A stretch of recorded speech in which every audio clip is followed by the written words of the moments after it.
Good morning, everyone. And now I'm going to talk about, since if you have already listened to the first episode and second episode, you will notice that first episode is about, what?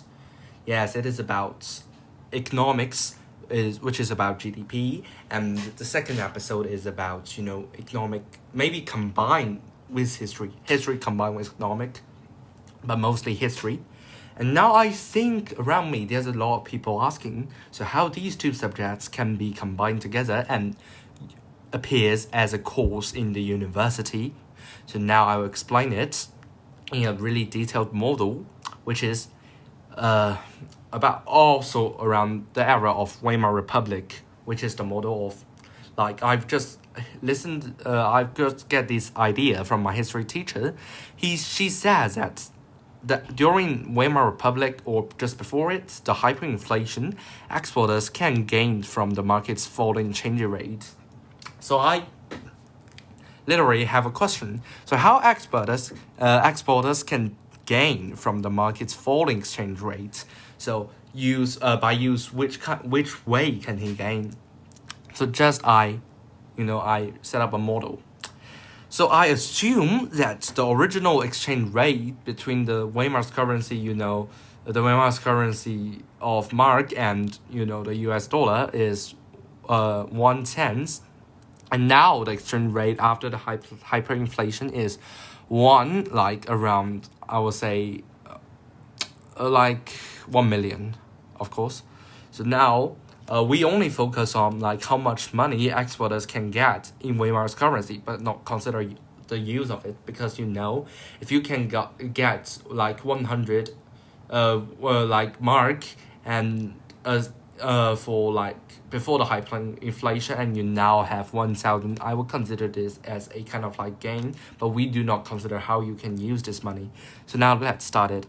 So if we, it is the Weimar's exporter, use the USA's currency to USA's importer.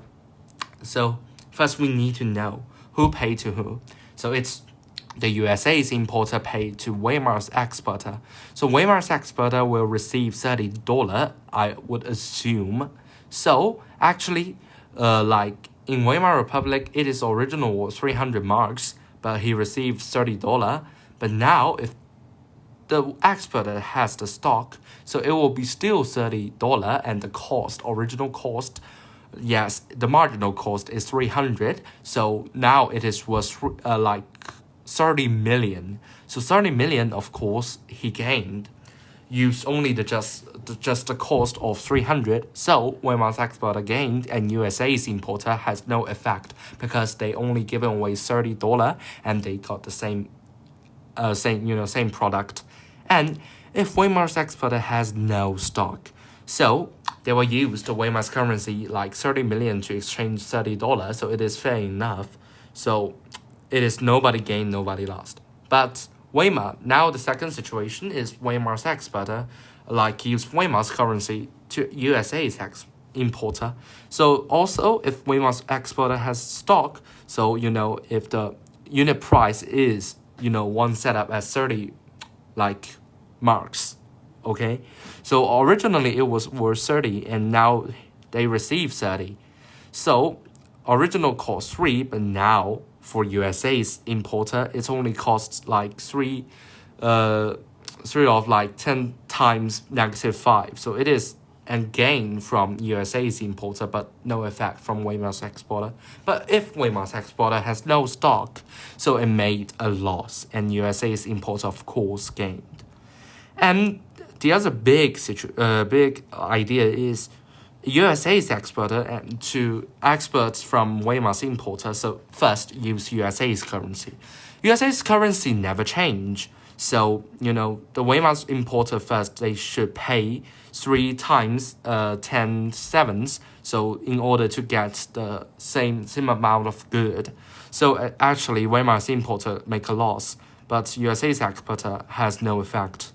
And finally, if, they use Weimar's currency, so it never change, okay? So use Weimar's currency, original, they need to pay for $3, but for each unit of transaction, but now they only receive 30 marks, which is only like you see them data. So the Weimar's importer will use 30, only 30, to to get gains, but USA's exporter still made a loss because they can the Weimar Republic used a after inflation money to get for the same goods was $3. Okay, so now it is the economic model of during the hyperinflation, how exporters will gain from the market's falling exchange rate. And our conclusion is that only if the exporter is Weimar's and use the foreign country's currency, then the exporter would gain, or otherwise, it's all no effect or loss. Thank you for listening. Have a good day.